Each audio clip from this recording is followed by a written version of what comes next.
Nah, saya sedikit berbicara tentang nanti mungkin Kang Dadang Gareng sama Om Adit bisa menambahkan. Langsung aja ya Om. Jadi ada beberapa hal yang menarik kalau saya selusur ke belakang. Saya masuk di Peking itu sekitar tahun 97 ya. Jadi 97 saya masih usia SMP kelas 3-an lah ya, kelas 3 saya masuk di Peking. Memang sangat berbeda. Jadi ada, kalau saya bisa klasifikasi Peking itu di 90, kemudian 2001 sampai 2010, kemudian 2010 sampai 2019. Jadi ada 3 fase yang menarik kalau menurut saya. Jadi ketika Peking di 90-an, saya melihat bahwa ini fase-fasenya Peking sedang berkembang ya, artinya sedang membenahi organisasi. Dan ini menurut saya cukup luar biasa. Basis supporter dengan kemudian banyak banyak penciptanya gitu.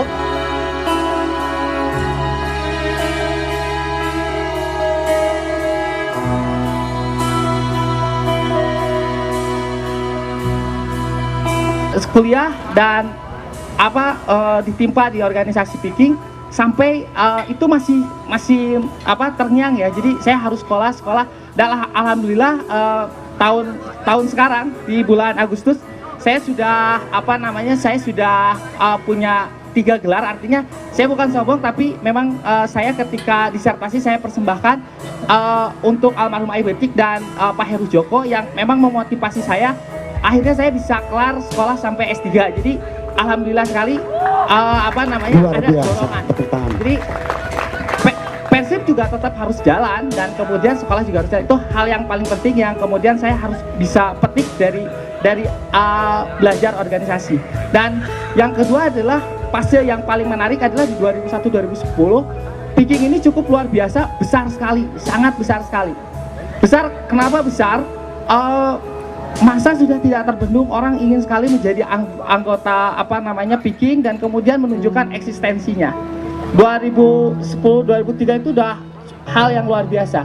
Jadi kalau di fase itu orang itu bangga sekali pakai baju Peking gitu ya, bangga sekali. Jadi 347 yang kayak gitu tuh lewat lah kalau malam tahun baru tuh orang tuh nyari nyari baju Peking ya. Betul.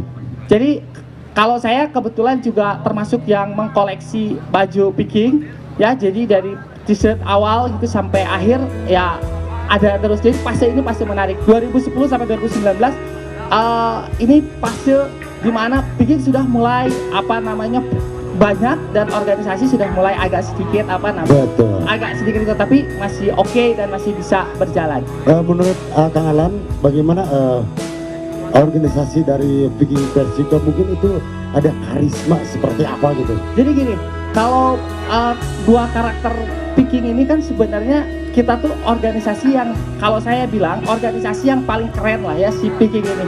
Jadi nggak terlalu memikirkan sesuatu yang sifatnya formal, tapi kalau almarhum bilang ada orang mah supporter lalajo weh gitu ya. Kalau almarhum bilang ya, jadi orang ada supporter lalajo weh. Nggak ada yang harus dipusingkan gitu dari seorang supporter. Ya kalau supporter kerjanya kalau supporter kerjanya nonton dan kemudian nonton Persib dan kemudian meneror lawan. Dan ya seperti itulah kerjanya gitu. Itu kerjanya seperti itu ya. Ya nggak lagi dipusingkan dengan sesuatu yang sifatnya formal. Oke, siap Tangerang, kita udah ketemu sebentar ya. Kita langsung kita tepuk tangan dulu buat